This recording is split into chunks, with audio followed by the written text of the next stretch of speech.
So you've got to understand all the implications, and you have to learn from history. And so when you're striving to become successful, there's going to be a lot of people that believe in you and a lot of people that trust that what you're doing is the best thing for you and they want the best for you. However, there's also a lot of people that aren't going to believe in you, and a lot of people that are going to let you know that what you're trying to do is an absolute waste of your time, and they don't believe in you, and they think everything you're doing is stupid, and they can't conceive why you would possibly think that's a good idea. And those are the people that you need to just completely ignore. You need to make sure that you are focused on doing whatever you're doing. Don't listen to them if they're saying you're doing is stupid. As long as you know deep down in your heart of hearts that whatever it is you're doing is the best thing to make sure that you become the happiest, most successful version of yourself that you can possibly imagine, then by all means keep pursuing that, and don't let the naysayers shut you down, because all they want to do is be negative, and they are honestly jealous of you because they want to be the person that's also pursuing their dreams and their goals, but they're just too lazy, and they've always said they want to, yet they've never made an action, and they just can't understand that you're one of those people that have finally made an action and a step to achieving your goals. Therefore, they are super upset at themselves, yet they'll never admit it. So you need to make sure that you just completely and utterly disregard what other people are saying about you, because they don't matter to you. You need to focus on you and you alone. Make sure you know that what you're doing is the best for you. I'm tied with everybody else and having the opportunity to learn it, so I'll just put in the time to learn it.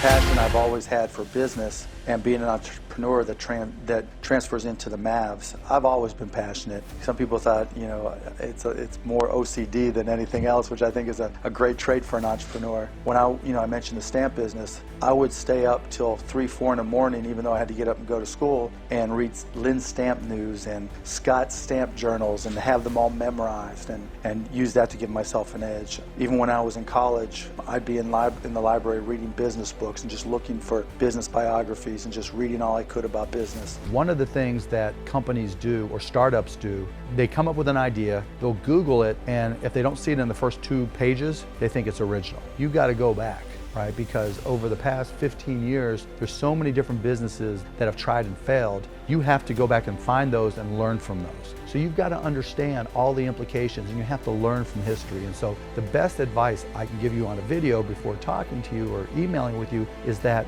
you've got to find out the history of people who have tried your idea, because there's a 99.99999% chance that your idea has been tried before. That's not a good reason not to start it, because you might be able to outperform them, but you better learn from the history of your idea, because you know what they say about people who don't learn from history. I always try to hire people that are smarter than me and that complement my skill sets. Like, I'm a ready, fire, aim guy, and I always try to partner with people that are very anal and perfectionist to kind of balance me out or have a skill set that I don't have. But once I'm going, I would go to events and like this and listen and learn and go to conferences, and when I get the opportunity, I'll ask questions, but I can't ever say ever where I've said, I'm gonna call this guy and just see what he thinks, or this woman, and just ask. That's just not my style. Because at some point I'm going to have to be responsible for whatever that knowledge is. And also I have the benefit of being in the technology business. It's a benefit because there's always something new coming.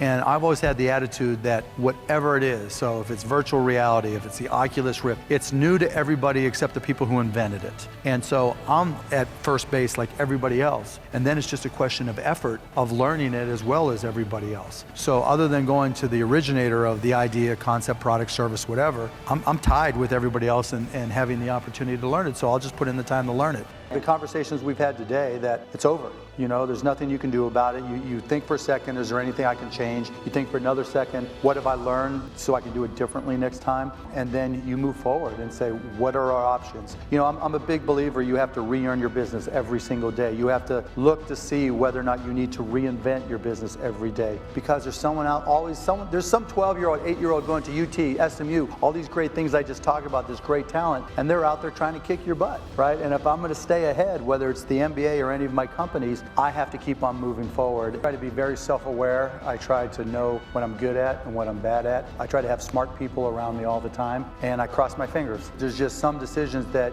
you just have to trust yourself. And let me also add, preparation is everything. People have always said, oh, you're such a huge risk taker. I never take risks. Any business I've ever started, I've always felt like I've done my homework, I've done the preparation. This isn't a risk. I've been blessed. I mean, I made a lot of money at a relatively young age and was a millionaire a few times over, but just in terms of what you can do and the opportunities it buys, there's no comparison. Well, people, that I'm close to, I know what's going on, and so it's really easy, and if I don't know you, reach out to me on Cyberdust, and I've got 30 seconds to decide whether or not I want to know you. I don't do a lot of meetings, I don't do a lot of phone calls, I don't do a lot of sit downs. I do almost everything through Cyberdust or email, and that makes me a lot more efficient and gives me a lot more time. In terms of people wanting things, it's the best problem in the world to have, and so I try to be nice, I try to be considerate. People who know me know what's important to me and what's not, and either you fit in that or you don't. But I want people to see stories, I wanted people to see, that if I can do it, they can do it, and I don't want to get them all bogged down in, this little story or that little story and try to sound smart or be smart. Thanks for watching. Please go ahead and subscribe to the channel and like the video, and let us know what you thought down in the comment section below.